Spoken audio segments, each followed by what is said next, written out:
بالله أعوذ بالله من الشيطان الرجيم ألا إنه أولياء الله لا خوف عليهم ولا هم يحزنون بسم الله الرحمن الرحيم الحمد لله رب العالمين والعاقبة للمتقين ولا عدوان إلا على الظالمين والصلاة والسلام على سيدنا محمد وعلى آله وصحبه أجمعين أما بعد.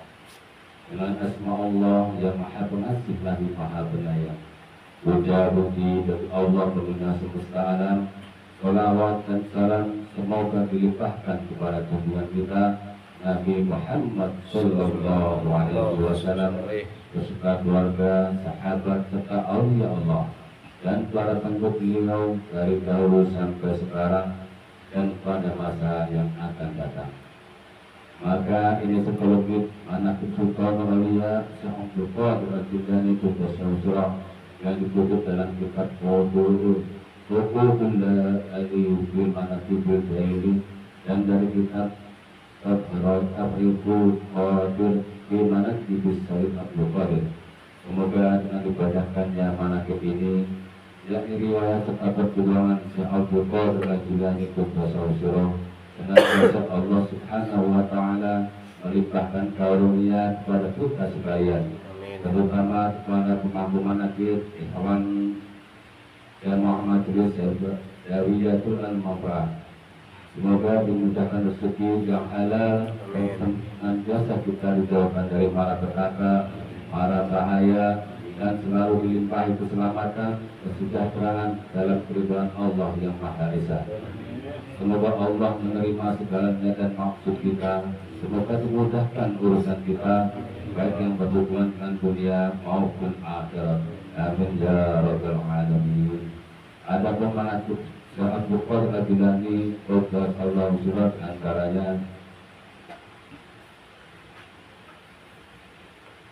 Mangkota ke-8 berlaku benar adalah dasar hidup Syekh Abdul Qadir Al-Jilani.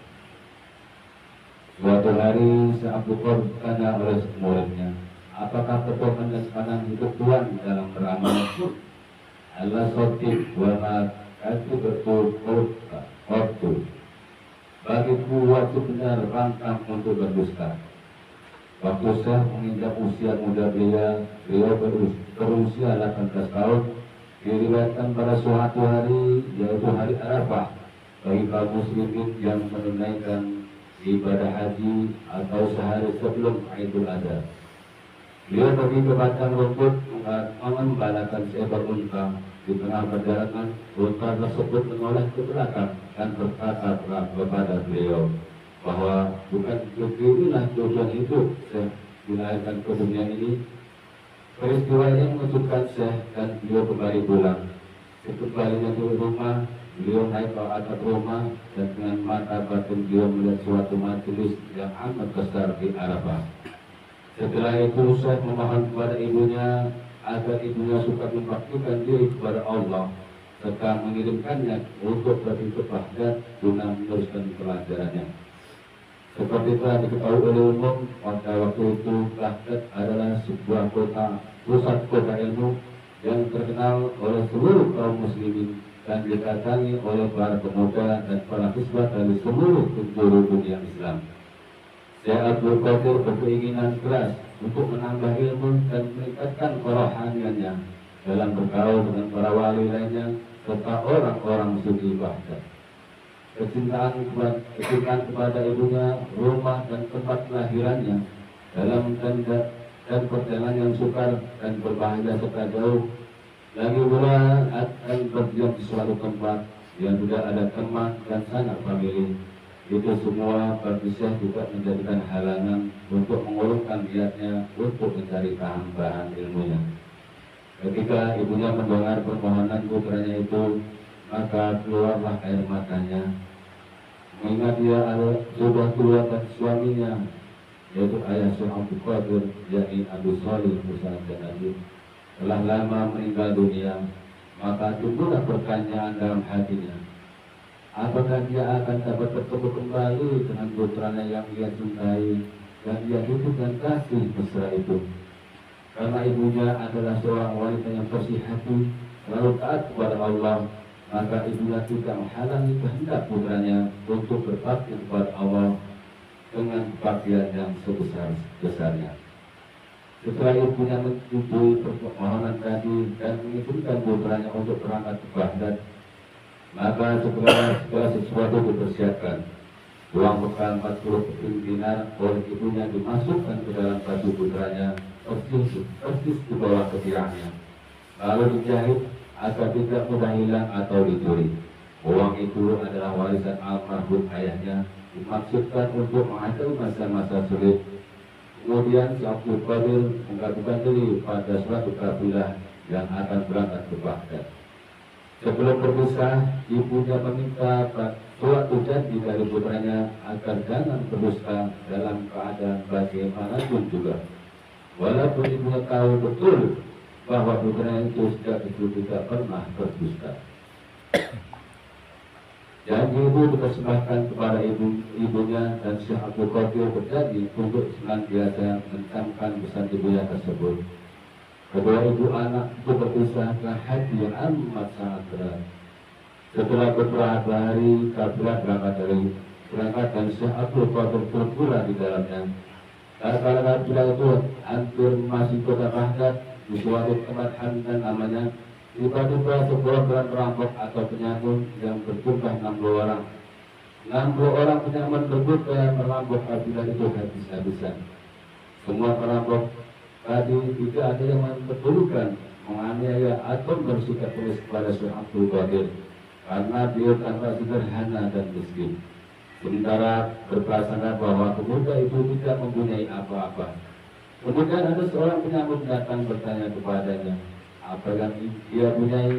Dijawabnya bahwa dia mempunyai 40 keping dinar dijahit di dalam bajunya di bawah ketiak. Karena tidak percaya atas jawaban Syekh, maka penyamun menyampaikan kepada kepala perampok untuk melaporkan hal tersebut. Penyamun tadi lalu lapor kepada pimpinannya apa yang telah dia dengar dari pemuda itu. Lalu diperintahkan kepada penyamun tadi supaya pemuda itu dibawa ke hadapannya. Setelah Syekh menghadap lalu ditanya oleh kepala perampok itu, apakah benar apa yang dikatakan tadi? Dijawab oleh Syekh bahwa benar apa yang ia telah ucapkan tadi. Dan kepala penyamun lalu menyuruh mengisahkan bajunya, dan setelah jahitan baju itu tersayat, maka keluarlah kepingan 40 dinar. Melihat uang itu, hatinya menjadi sukacita, tetapi terpesona sejenak, lalu menanyakan lagi kepada Syekh Abdul Qadir apa sebabnya dia berkata sebenarnya. Dijawab oleh Syekh Abdul Qadir dengan tenang bahwa beliau berjanji kepada ibunya tidak akan berkata bohong kepada siapapun dan dalam keadaan bagaimanapun juga. Ditambahkannya jika ia berbohong, maka tidak akan bermakna upayanya dalam menimba ilmu agama. Mendengar jawaban itu, kepala perampok bercucuran air mata dan menangis berseduh-seduh, karena ia merasa dalam hati kecilnya bahwa ia selama hidupnya terus-menerus telah melanggar perintah Tuhannya. Sekali seorang pemuda ini tidak berani melanggar lagi kepada ibunya. Lalu sang kepala perampok jatuh tertutup di kaki Syekh Abdul Qadir dan menyesali dosa yang telah dilakukannya. Dia berjanji dengan bersungguh-sungguh akan berhenti dari pekerjaan merampok yang diakui sendiri sebagai perbuatan yang hina dan jahat. Kemudian kepala rampok tadi dengan anak buahnya mengorbankan semua barang-barang kepada rombongan kabilah, berjalan melanjutkan dengan selamat sampai ke Baghdad. Anak buah perampok seluruhnya mengikuti jejak langkah pemimpinnya. Kembali mereka ke dalam masyarakat biasa, mencari nafkah dengan halal dan jujur.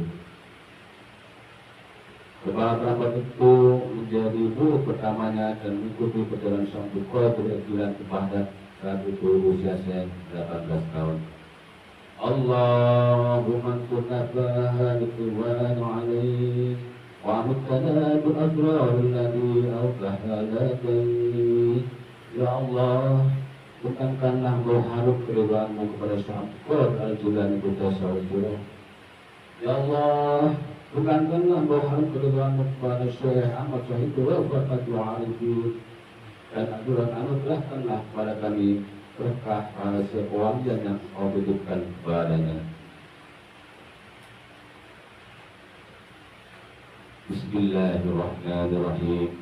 Ila hadrati sultan awliya wa qudwatil asliya ibnu rabbani wa qawtum samadani sayyidi as-sayyid Abdul Qadir al-Jilani wa tasallahu surat al-Fatihah. Bismillahirrahmanirrahim. Alhamdulillahi rabbil alamin arrahmanir rahim maliki yaumiddin.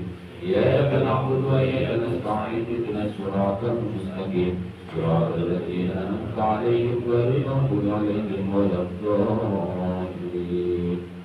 اللهم صل وسلم على سيدنا محمد وسبينا ومولانا محمد وعلى آله وأصحابه أجمعين آمين آمين يا رب العالمين. Allah biasma'ikal husna wa biasma'ikal nabi wa biasma'ikal nabi ya Mustafa wa biasma'i waliyaka mubarrifa abarbil qadri kailan mujtaba amin. Tuhan qulubana kulli wasfi yuna ikuna an musahadatika wa muhabbatika wa an tunna ala السنة والجماعة فسرع بها صدورنا وسر بها أمورنا وفرج بها ذنوبنا واحسن بها أمورنا واغفر بها ذنوبنا وخذل بها ذنوبنا واصلح بها أهوالنا وبلغ بها آمالنا وتقبل بها توبتنا واغفر بها توبتنا وانصر بها هدتنا وجعلنا بها من المتبعين في سريعة نبيك المستشفين بمحبة المهتدين بهديه مسيرته وتوفنا بها على سنته ولا تخربنا ولا شفاعته واحشرنا به زمرته ونفائه الجرار المحسرين وأسيانه عند السابقين وأصحابه اليمين يا أرحم الراحمين. ربنا افتح بيننا وبين قومنا بالحق وأنت خير الفاتحين. ربنا يا أنزلنا منزلا مباركا وأنت خير المنزلين.